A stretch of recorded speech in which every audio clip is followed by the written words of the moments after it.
민수기 22장 15절부터 30절까지의 말씀을 제가 봉독하겠습니다. 발락이 다시 그들보다 더 높은 고관들을 더 많이 보내매 그들이 발람에게로 나아가서 그에게 이르되 십볼의 아들 발락의 말씀에 청하건대 아무 것에도 꺼리끼지 말고 내게로 오라. 내가 그대를 높여 크게 존귀하게 하고 그대가 내게 말하는 것은 무엇이든지 시행하리니 청하건대 와서 나를 위하여 이 백성을 저주하라 하시더이다. 발람이 발락의 신하들에게 대답하여 이르되 발락이 그 집에 가득한 은금을 내게 줄지라도 내가 능히 여호와 내 하나님의 말씀을 어겨 덜하거나 더하지 못하겠노라. 그런즉 이제 너희도 이 밤에 여기서 유숙하라. 여호와께서 내게 무슨 말씀을 더하실는지 알아보리라. 밤에 하나님이 발람에게 임하여 이르시되 그 사람들이 너를 부르러 왔거든 일어나 함께 가라. 그러나 내가 내게 이르는 말만 준행할지니라. 발람이 아침에 일어나서 자기 나귀의 안장을 지우고 모압 고관들과 함께 가니 그가 감으로 말미암아 하나님의 진노하심으로 여호와의 사자가 그를 막으려고 길에 서니라. 발람은 자기 나귀를 탔고 그의 두 종은 그와 함께 있더니 나귀가 여호와의 사자가 칼을 빼어 손에 들고 길에 선 것을 보고 길에서 벗어나 밭으로 들어간지라. 발람이 나귀를 길로 돌이키려고 채찍질하니 여호와의 사자는 포도원 사이 좁은 길에 섰고 좌우에는 담이 있더라. 나귀가 여호와의 사자를 보고 몸을 담에 대고 발람의 발을 그 담에 짓누르매 발람이 다시 채찍질하니 여호와의 사자가 더 나아가서 좌우로 피할 데 없는 좁은 곳에 선지라. 나귀가 여호와의 사자를 보고 발람 밑에 엎드리니 발람이 노하여 자기 지팡이로 나귀를 때리는지라. 여호와께서 나귀 입을 여시니 발람에게 이르되 내가 당신에게 무엇을 하였기에 나를 이같이 3번을 때리느냐. 발람이 나귀에게 말하되 내가 나를 거역하기 때문이니 내 손에 칼이 있었다면 곧 너를 죽였으리라. 나귀가 발람에게 이르되 나는 당신이 오늘까지 당신의 일생 동안 탄 나귀가 아니냐. 내가 언제 당신에게 이같이 하는 버릇이 있었더냐. 그가 말하되 없었느니라. 아멘. 오늘 본문을 보시면 이름이 아주 비슷한 두 사람이 나옵니다. 한 사람은 발락이라는 사람이고 또 한 사람은 발람이라는 사람이에요. 이게 발음을 하면 거의 비슷하게 들립니다. 이 발락이라고 하는 사람은 모압의 왕이에요. 그리고 발람은 일종의 애매하긴 하지만 주술가입니다. 주술가인데 왜 애매하냐면 하나님을 알고 있고 하나님과 대화를 하고 하나님께 묻고 하나님의 음성을 듣습니다. 그런데 결과적으로 보면 이 발람이라고 하는 사람은 하나님의 사람이라기보다는 주술에 가에 더 가깝다는 거죠. 발락이 모압의 왕인데 한 나라를 다스리는 통치자가 왜 주술가에게 도움을 요청하느냐, 거기다 목을 매느냐 하는 것이죠. 자신의 힘으로 해결할 수 없는 문제를 만났기 때문입니다. 그러니까 주술의 힘을 의지해서라도 자기에게 닥친 문제를 해결해 보려고 이렇게 애를 쓰는 거죠. 지금 이스라엘 백성들은 40년의 광야를 지나서 지금 모압 평지에 와 있습니다. 이제 요단만 건너면 가나안 땅에 들어가는 그런 시점에 있는 거죠. 근데 문제는 여러분 모압 왕, 모압 평지, 이게 모압이란 말이 공통적으로 있지 않습니까? 그러니까 모압 평지는 모압 왕의 땅이고 그 접경에 이르게 된 거죠. 그러니까 이스라엘 백성들 때문에 지금 모압 왕은 위협을 느끼고 있는 거예요. 특별히 모압의 아주 위협적이었던 존재인 아모리 족속이 이 이스라엘 백성들에게 의해서 무참하게 깨진 거잖아요. 그게 잘못하면 이제 자기의 나라도 이스라엘 백성들 때문에 어떻게 될지 모른다는 그 불안감이 생기게 된 거죠. 그러니까 자신들이 맞붙어 가지고는 이길 가능성이 없으니까 주술적인 힘이라도 의지해서 이 문제를 좀 해결해 보려고 애를 쓴 것이죠. 그 당시에 그 지역 사회에서 어떤 주술적인 능력, 예언적인 능력이 뛰어난 이 발람이라는 사람을 불러와서 이스라엘 백성들을 저주하려고 시도를 한 겁니다. 발람이 이 요구를 받았잖아요. 그러니까 자기가 사업적인 제안을 받은 거예요.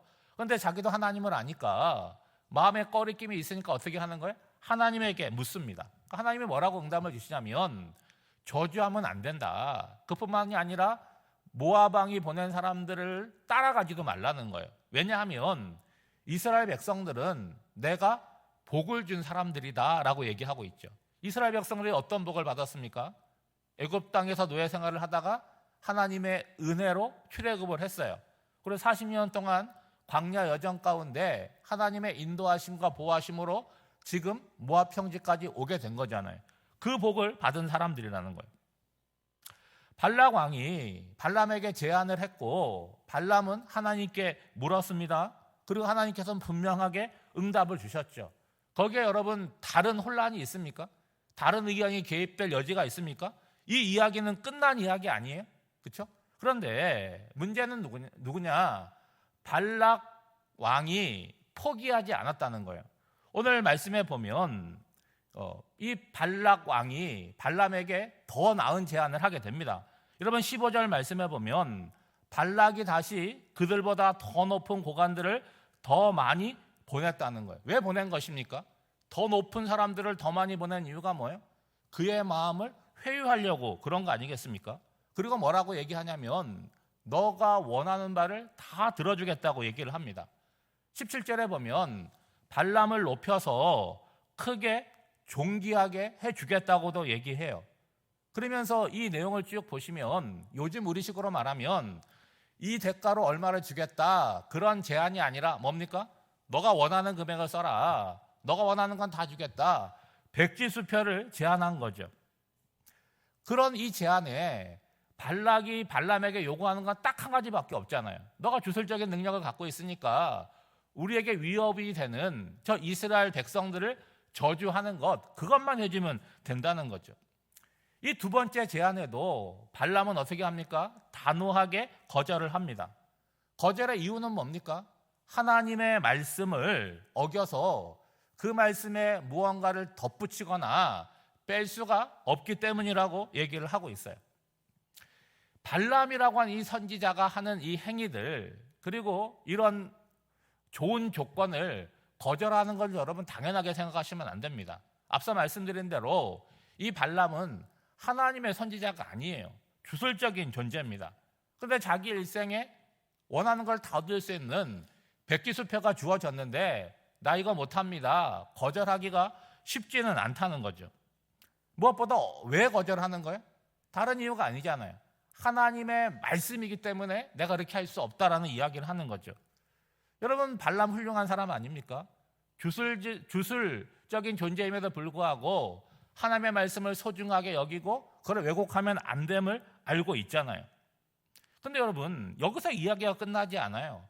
발람이 첫 번째도 두 번째도 억만금을 주어도 내가 하나님의 말씀을 변경하지 못한다 하겠다고 얘기를 했는데 이후에 벌어지는 내용을 보면 뭔가 좀 다른 마음이 있었던 것처럼 느껴지게 됩니다.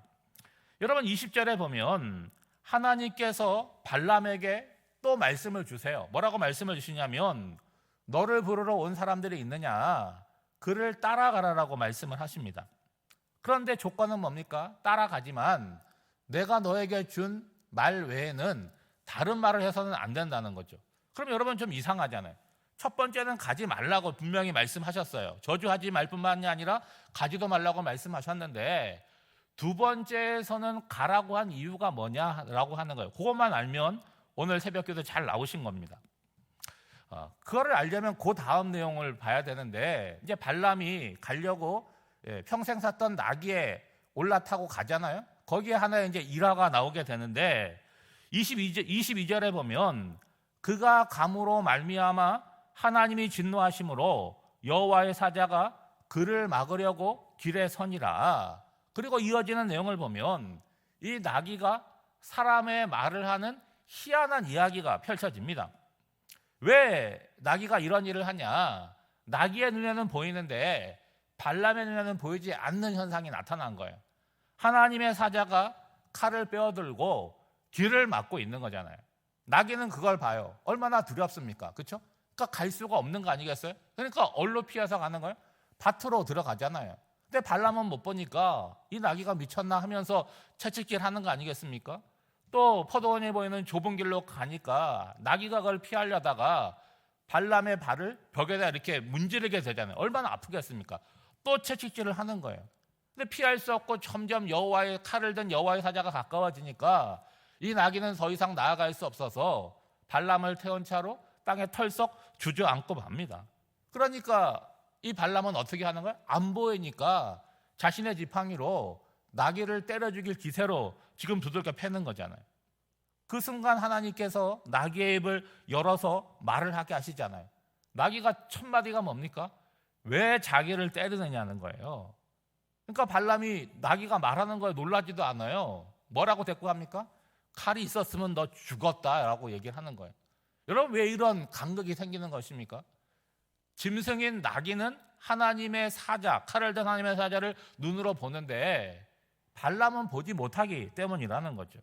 그렇다면 여러분, 앞서 드린 질문을 한번 생각해 보세요. 1차 때는 하나님이 가지 말라고 분명하고도 확고하게 말씀을 주셨는데 왜 2차 때에는 가라고 말씀을 하셨느냐 하는 거예요. 여러분, 이게 어떤 내용이냐면 하나님의 분명한 뜻이 있어요. 근데 거기에 또 뭐가 있어요? 인간의 욕심이 작동합니다. 거기에서 이 두 개가 충돌하기 때문에 일어나는 현상이라는 거예요. 여러분, 이스라엘 백성들을 저주해 달라는 발락의 요청을 발람이 받았습니다. 그렇죠? 그리고 하나님께 물었잖아요. 그러니까 저주하지 말고 가지 말라고 분명하게 응답을 주셨어요. 그런데 발락이 포기하지 않고 더 높은 고관들을 더 많이 보내가지고 백지수표를 제안한 거잖아요. 아무리 제안했어도 두 번째도 거절을 했는데 발람이 뭐하고 있습니까? 그 밤에 하나님께서 또 다른 말씀을 주실지 모르니까 너희들은 기다려라. 내가 한번 기도해 보겠다고 얘기를 하는 거죠. 그러니까 발람이 그 밤에 어떤 기도를 했는지 모르겠지만 발람의 본심을 하나님께서 들으신 거잖아요. 예? 그래서 너 가라 이렇게 말씀을 하시는데 여기서 가라는 거는 진짜 가라는 것이 아니잖아요. 너 그렇게 가지 말라고 내가 얘기하는데 이렇게 나를 닥달해가지고 가겠다고 얘기하니까 가기는 가되 너 조심해야 되고 내가 주는 말만 해야 된다라는 얘기를 하시는 거 아니겠어요? 왜 우리도 그럴 때가 있잖아요. 하면 안 되는 일입니다. 근데 하고 싶은 마음이 있어요. 그래서 자꾸 하겠다 그러면 그거를 결정할 수 있는 사람의 입장에서 뭐라 그래요? 그러면 너 마음대로 해라. 왜냐하면 하지 말라고 얘기를 했는데 그 말이 접수가 안 되고 본인은 자꾸 하겠다. 지금 그걸 결정하는 사람들이 염려하는 것들에 대해서는 내가 하지 않겠다, 조심하겠다고 얘기를 하니까 더 이상 할 말이 없으니까 뭐라 그래요? 그럼 너 마음대로 해라. 그 마음대로 하라는 건 뭡니까? 하지 말라는 것입니까? 하라는 것입니까? 애매하는 거지만 하지 않았으면 좋겠다는 얘기를 하는 거죠. 그러니까 발람의 겉모습만 보면 하나님께 기도하고 하나님의 응답을 받고 마치 거절하는 것처럼 보이지만 그의 마음속에는 뭐가 있는 거예요? 모압 왕 발락이 높여주겠다고 하니까 거기에 명예욕이 있는 거예요. 백지수표를 주겠다 그러니까 거기에 물질적인 욕심이 작동하는 것입니다. 여러분, 발람만 그런 게 아니에요. 우리가 그런 능력이 있고 우리에게 동일한 제한이 있게 될 때 우리 역시도 거절하기는 쉽지 않겠죠. 여러분, 시편 1편을 기억하십니까? 시편 1편 1절은 이렇게 얘기하잖아요. 복 있는 사람은 어떤 사람이 복 있는 사람입니까? 악인들의 꾀를 따르지 아니하며 죄인들의 길에 서지 아니하며 오만한 자의 자리에 앉지 아니한다라고 말씀하고 있어요. 여러분, 지금 발람이 제안받은 자리가 뭡니까? 예? 누군가를 좀 축복해주고 연약하고 병든 자의 치유를 위해서 기도해달라는 자리가 아니잖아요. 예? 하나님의 백성들을 저주하는 자리에 주인공으로 자기가 초청을 받았는데 하나님께 물어볼 것이 뭐가 있습니까? 거기에 왜 가려고 애를 씁니까? 여러분, 거기서부터 문제가 생기잖아요. 그러니까 가야 될 자리가 아닌데, 가면 안 되는 자리인데, 복이 없는 자리인데 자꾸 우리의 마음이 그쪽으로 향해서 움직이는 것 자체가 여러분 문제라고 하는 거죠. 여러분, 공자가 이런 말을 했습니다. 그 길이 바른 도리가 아니면 가지 말고 그 이익이 의롭지 않으면 취하지 말라. 여러분, 너무나 당연한 말을 왜 하는 것입니까? 많은 사람들이 여기에 움직이는 거예요. 바른 도리가 아닌데 가려고 하잖아요. 예? 그리고 내가 취할 이익이 아닌데 의롭지 않은 건데 그거를 취하려고 하잖아요. 여러분 늘 보고 사는 거 아니겠습니까? 오늘 하루를 살아갈 때도 여러분 선과 악이 있잖아요. 예? 정의가 있고 불의가 있어요. 참과 거짓이 있습니다. 나는 중립이다. 그러시면 안 되는 거예요. 중립이라는 건 뭐예요? 진실에도 치울 수 있지만 거짓에도 치울 수 있는 거죠. 여러분 중립을 취할 자리가 있지만 이런 자리에서는 어디에 치우셔야 돼요? 진리에, 참에, 정의에 치우쳐 살아야 되는 거예요. 그래야지 그 반대편이 멀게 느껴지는 것입니다. 오늘 하루도 복 있는 사람이 되어서 가지 말아야 될 곳에 관심을 돌리지 말고 발길도 돌리지 말고 혹 지나가게 되면 머물지 않는 그런 결단이 있으시기를 주님의 이름으로 축복합니다. 기도하겠습니다. 하나님 아버지, 말씀을 듣고 기도하면서도 내 뜻대로 말씀을 이해하고 해석하며 욕심을 따라 구할 때가 많습니다. 주님이 명하신 바를 실천하기도 바쁜데 하지 말라고 하신 일에 관심을 가지고 하려고 시도하는 어리석음을 다스려 주시옵소서. 선한 일에는 부지런하고 악한 일에는 게으른 복을 주시옵소서. 매사에 중립적인 태도를 취하려고 하는 우리들이지만 하나님의 편에 서서 세상을 분별하고 판단하여 진리와 정의의 편에 서서 하나님의 의를 이 땅 가운데 이루는데 쓰임받게 하여 주시옵소서.